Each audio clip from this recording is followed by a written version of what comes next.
इन 12-11 सालों में कोई ऐसा मनोरंजक घटना जो आपके साथ घटी हो स्कूल की लाइफ में या मैट्रिक तक की पढ़ाई के बीच में, इन 10 सालों में कोई ऐसी घटना बहुत जो मनोरंजक हो? ये मनोरंजक तब घटती है जब पढ़ाई के वक्त में तो अक्सर बच्चों के साथ होता है। उस समय हमारी हॉबी थी फुटबॉल वगैरह का। जी। तो फुटबॉल वगैरह खेला करते थे वहाँ। और मुझे याद है कि गाना की भी कभी कभी इच्छा करती थी मुझे। अच्छा जी। परंतु कोटवा के विद्यालय में मैं गाना एक गाया भी था। दिल की अरमाएं आंसुओं में बह गए। जी बहुत तो मुझे याद है वो। जी। तो वहाँ के टीचर थे सुरेंद्र सिंह जी, मुझे बड़ा जो है प्रोत्साहित किए थे जी।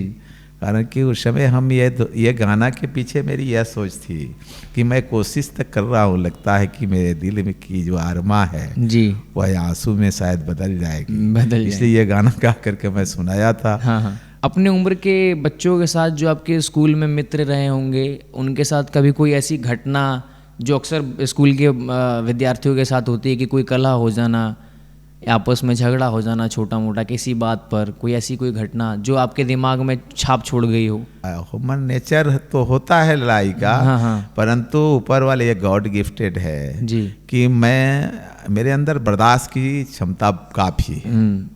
अगर किसी से कोई बात भी हो गई तो मैं उसको ईगो पर नहीं लेता था, संतोष बहुत है। बस उसको समाप्त कर देता था, फिर उससे गले लगा लेता था। जी। लड़ने की मनसा कभी नहीं रही, लड़ाई की मिजाज भी कभी नहीं रही।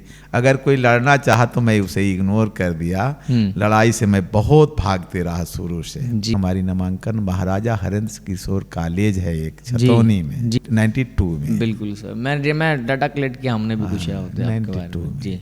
तो वहाँ मेरी एडमिशन हो गई जी। एडमिशन हुई तो वहाँ पे बहुत ही अच्छा लगा। हम प्रतिदिन साइकिल से जाया करते थे क्लास करके आने के बाद, फिर जा कर के सुबह शाम बच्चों को ट्यूशन कराते थे, यानी इनकम का सोर्स वह ट्यूशन हुआ करता था जी। और उस समय हमको एक मनोरंजक चीज़ दिखा था, उस समय हम लोग को स्टाइपेंड मिलता था। अनुसूचित जाति के बच्चे को, पिछड़ा के बच्चे को सरकार के द्वारा स्टाइपेंड था जी।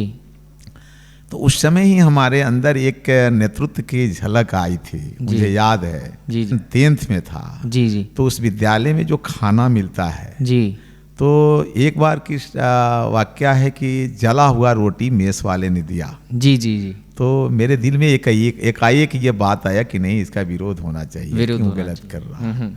तो रोटी जो जला हुआ था उसको जो है हम इकट्ठा किए और कुछ अपने दोस्तों के साथ मैं सीधे डीएम के यहाँ ट्रेन पकड़ करके आ गया जी। और आकर के हमने शिकायत की थी और मेरे शिकायत पर खाना में जो है काफ़ी बदलाव आया, बेहतर खाना मिला। ट्रेन पकड़कर ट्रेन से आए सीधे डिस्ट्रिक्ट मजिस्ट्रेट के पास? हाँ, सीधे डिस्ट्रिक्ट मजिस्ट्रेट के पास हम लोग आए थे, शिकायत किया था।